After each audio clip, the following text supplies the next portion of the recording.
Pierre Bourdieu, Jean-Claude Passeron et leurs disciples ont martelé que l'école, dans son projet égalitaire et méritocratique, ne remplissait pas cette mission d'ascenseur social. Pourquoi, selon vous, cette approche du capital culturel des familles, des dominants et des dominés a-t-elle mis progressivement à mal nos codes de civilité ? Alors je pense que l'analyse de Pierre Bourdieu et Jean-Claude Passeron était une analyse extrêmement intéressante et très pertinente dans les années 60. C'est-à-dire qu'on avait construit un modèle méritocratique, alors là j'insiste, c'est que ce qu'ils ont montré, c'est que l'école ne jouait pas son rôle. Ils avaient tort. L'école jouait son rôle, mais pour une très petite minorité. Le rôle de l'instituteur de la Troisième République, à qui on confie le soin de repérer dans n'importe quelle petite école de campagne les gens à fort potentiel, avec un système de bourse très élaboré qui permettait à ces jeunes de partir au lycée, à l'époque qui était payant en France, le lycée public, de faire toutes leurs études, etc. C'était un modèle remarquable. Moi, je rappelle toujours que quelqu'un comme Georges Pompidou était petit-fils de paysan et fils d'instituteur. C'est un modèle d'ascension méritocratique.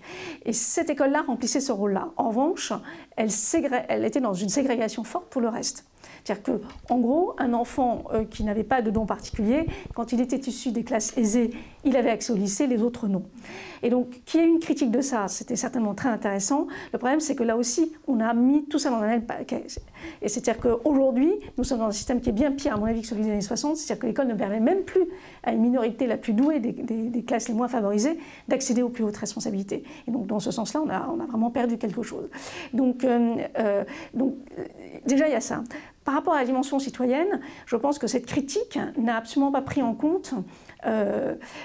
cette critique a fait de la culture un instrument de domination. Elle a oublié quelque chose que nous a enseigné la Renaissance, c'est que c'était d'abord un formidable outil d'émancipation individuelle. Et donc, concevoir la culture comme simplement un instrument de domination, c'est dire, bon, bah, finalement, la culture, c'est quelque chose qui permet la reproduction des élites. Donc, quelque part, je vais grossir le trait, être un peu caricatural, mais éliminons la culture.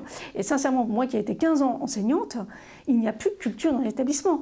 Alors, je m'explique, quand il n'y a plus de culture, les enseignants n'osent plus porter la culture. C'est-à-dire que dans les copies des étudiants, vous ne voyez plus aujourd'hui aucune référence personnelle. Parce qu'on ne valorise pas ça. Pourquoi? Parce que celui qui va avoir des références culturelles, c'est celui dont les parents l'emmènent au musée, l'emmènent au théâtre, etc.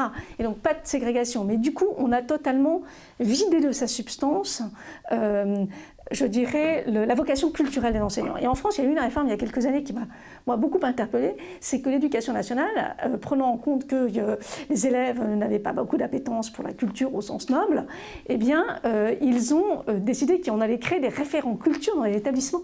Enfin, on ne pouvait pas mieux signifier que la culture avait été évacuée. Alors, quand je dis ça, en même temps, des enseignants de français, de philosophie, etc., ils ne parlent que de ça, de culture. Mais quelque part, ils sont délégitimés. Et personnellement, moi, ce que j'ai perçu dans mon parcours d'enseignante, c'est à quel point ce dont j'étais porteuse était délégitimé, y compris aux yeux des étudiants, y compris aux yeux des élèves. C'est-à-dire que ce que nous leur apportons n'est pas légitime. Et que c'est pour cela qu'au fond, ils s'ennuient à l'école, ils n'y trouvent aucun intérêt. On a beaucoup de parents qui trouvent que nous sommes beaucoup trop exigeants. Et moi, je dis souvent aux parents, voilà, venez avec moi dans une classe de seconde et puis vous allez me dire ce que vous en pensez, parce que les parents, ils ont mon âge. Ils n'ont pas été formés comme ça. Enfin, maintenant, on a des parents, je pense que les gens qui sont nés après les années 70, qui sont aujourd'hui parents d'adolescents, ont été formés de cette manière-là aussi. Mais ma génération ne l'a pas été. Et je pense que les parents ne se rendent souvent pas compte, quand ils vous disent que vous êtes trop exigeants avec leurs enfants, qu'eux-mêmes seraient probablement plus exigeants s'ils étaient profs à notre place. Voilà. Et c'est toute cette rupture de dialogue et rupture de confiance aussi vis-à-vis du corps enseignant qui m'interpelle moi fortement.